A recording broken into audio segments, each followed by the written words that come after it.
मध्य प्रदेश में भाजपा को मिले प्रचंड बहुमत में सबसे बड़ा हाथ लाडली बहनों का है, लेकिन सीहोर जिले से एक ऐसा चौंकाने वाला मामला सामने आया है जिसमें एक महिला का बीजेपी को वोट देना उसके परिवार को नागवार गुजरा।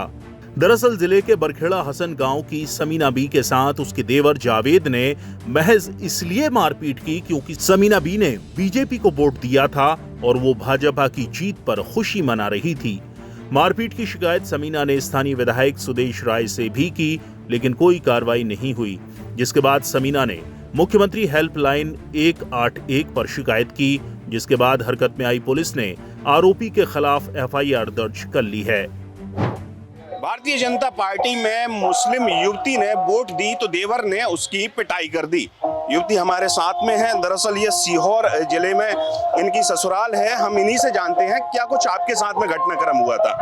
वोट दिया मैंने तो कहने लगे कि तूने कौन वोट दिया। उसके पास मेरे पास फोन आ रहे थे, फोन पे कहने लगे भाजपा को वोट देना है दीदी। कंपनी से फोन आ रहे थे मेरे पास। आपके साथ में जो मार पिटाई हुई वो किसने की है? जावेद देवर ने की है। वो देवर ने किया। उस जब आपने घर पे बताया होगा, आपने पति ने विरोध किया इसका? कुछ नहीं किया। मैंने 181 से परमिट अलग कराया था, तो वैसे मैंने शिकायत भी करी थी। शिकायत के बाद में अब एफआईआर दर्ज हो गई है। उसको पकड़ा गया है। मैं जा रही हूँ अहमदपुर थाने गवाही देने।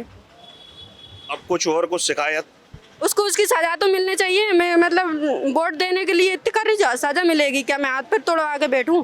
मेरे बच्चों का कौन होएगा आगे? तो ऐसा मानते हैं कि आपने बीजेपी को वोट किया इसलिए उसने हाथ पैर तोड़े, आपके हाथ पैर पिटाई की है? जी, उसने मारा।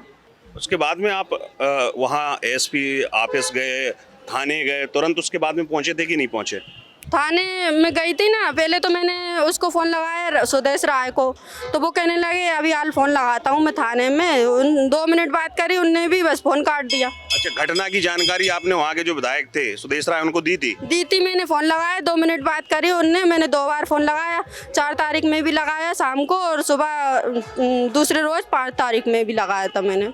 तो यह साफ तौर से पीड़ित महिला आप देख सकते हैं जिनके साथ में मार पिटाई हुई है, और इनका साफ तौर से कहना है कि इन्होंने भारतीय जनता पार्टी को वोट किया है, जिसके चलते देवर ने इनके साथ मारपीट की है।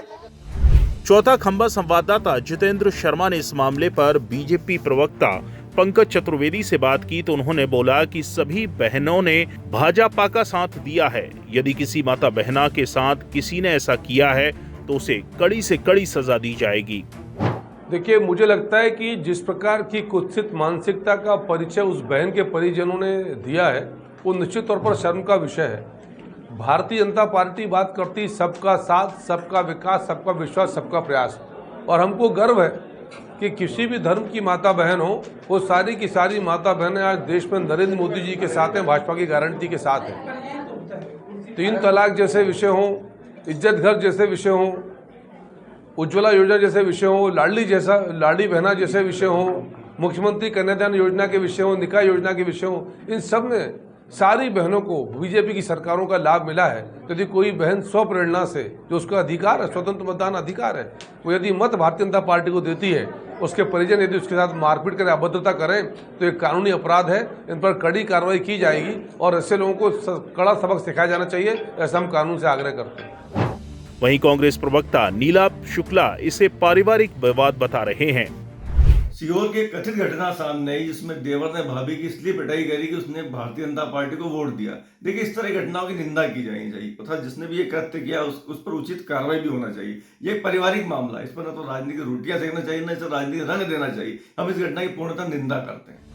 समीना बी से मुख्यमंत्री शिवराज सिंह चौहान ने भी मुलाकात की है। समीना बी अपने बच्चों के साथ सीएम हाउस पहुंची थी। इस दौरान मुख्यमंत्री ने हालचाल जाना और समीना को सुरक्षा और सम्मान देने को लेकर आश्वस्त किया। दरअसल समीना बी पसमानदा मुस्लिम समुदाय से जुड़ी हुई हैं, जिनकी बदहाली को लेकर पीएम मोदी भी आवाज उठा चुके हैं। आपको बताते हैं कौन होते हैं पसमानदा मुस्लिम। पसमानदा मूल रूप से फारसी भाषा का शब्द है, जिसका मतलब होता है वो लोग जो दबाए या सताए गए हैं और पीछे छूट गए हैं। भारत में रहने वाले करीब 15% मुसलमान सवर्ण या उच्च वर्ग के माने जाते हैं, जिन्हें अशरफ भी कहा जाता है। बाकी बचे 85% मुसलमानों को पसमानदा माना जाता है। इनमें दलित और बैकवर्ड जातियां आती हैं, जिन्हें अर्जाल और असलाफ भी कहा जाता है। सवर्ण वर्ग के मुस्लिमों के मुकाबले पसमानदा मुस्लिमों की सामाजिक, आर्थिक और शैक्षिक स्थिति काफी कमजोर मानी जाती है।